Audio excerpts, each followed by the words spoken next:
Anantapuram urban MLA Daggubati Prasad వివాదంలో చిక్కుకున్నారు. Junior ఎన్టీఆర్పై అనుచిత వ్యాఖ్యలు చేశారంటూ ఓ ఆడియో వెలుగు చూడడంతో కలకలం రేగింది. వార్ 2 సినిమా రిలీజ్ సందర్భంగా ఎమ్మెల్యే దగ్గుబాటి ప్రసాద్ జూనియర్ ఎన్టీఆర్ను బూతులు తిట్టారు. తెలుగు యువత నేత గుత్త ధనుంజయ నాయుడుతో ఫోన్లో ఇష్టం వచ్చినట్టు మాట్లాడారు. వార్ 2 సినిమా ఆడదన్నారు. అన్ని అనుమతులతో సినిమా ఆడిస్తున్నారా లేదని ధనుంజయ నాయుడిని ప్రశ్నించిన ఆడియో ప్రస్తుతం వైరల్ అవుతోంది. తెలుగు యువత నేతతో ఎమ్మెల్యే దగ్గుబాటి ప్రసాద్ ఫోన్ సంభాషణ బయటకు వచ్చినటువంటి నేపథ్యంలో ఆ ఫోన్ ఆడియో తనది కాదంటూ ఆయన వివరణిస్తున్నారు.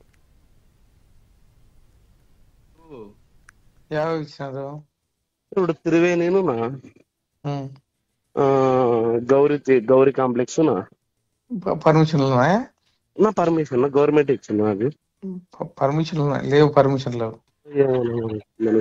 పర్మిషన్ లేవు ఆపిస్తున్నా ఎందుకులేనా మనకి జూనియర్ గానే ఆపిస్తున్నా ఇప్పుడు ఎందుకు కానీ మనకి నాకే నాకు అవసరమే కదా అవసరమే మనకి లోకేష్ ఎట్లా మనమైతే దాంట్లో ఆ విషయంలో అయితే మనమైతే ఆపోజిట్ అన్నా నువ్వు చెప్పినట్లు. ఎట్లా ఇప్పిస్తారో నువ్వు. ఫోన్ సంభాషణ ఆడియో వివాదాస్పదం అవడంతో వివరణిచ్చారు ఎమ్మెల్యే దగ్గుబాటి ప్రసాద్. అనంతపురం అర్బన్ రాజకీయాల్లో 15 రోజులుగా ఏం జరుగుతుందో అందరికీ తెలుసని, రాజకీయ కుట్రలో భాగంగానే తనపై దుష్ప్రచారం జరుగుతుందని ఆరోపించారు. నారా నందమూరి కుటుంబాలకు చిన్నప్పటి నుంచి తాను అభిమానిని చెప్పుకొచ్చారు. తనకు సంబంధం లేకపోయినా తన పేరు ప్రస్తావించారు కాబట్టి ఎన్టీఆర్ అభిమానులను క్షమాపణలు కోరారు దగ్గుబాటి ప్రసాద్. నమస్కారం, నా పేరు దగ్గుబాటి ప్రసాద్. నేను అనంతపురం అర్బన్ నియోజకవర్గానికి సంబంధించిన ఎమ్మెల్యేని.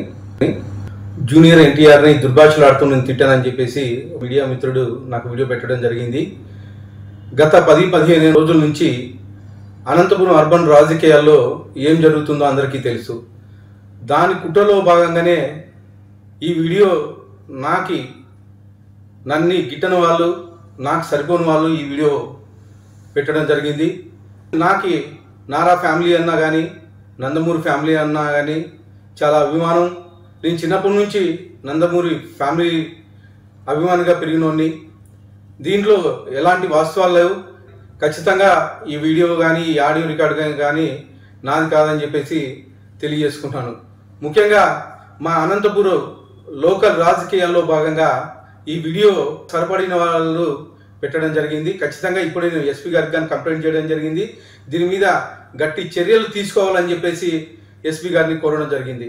సదా ఎవరైనా ఎన్టీఆర్ అభిమానులు బాధపడి ఉంటే వాళ్ళని నా తరఫున నేను క్షమాపణలు అడుగుతున్నాను. దేనికంటే ఈ వీడియో నాకు సంబంధించి కాదు, నా పేరు ప్రస్తావించారు కాబట్టి నేను ఈ క్షమాపణ కోరడం జరుగుతుందని చెప్పేసి తెలియజేసుకుంటాను. అందరికీ నమస్కారం.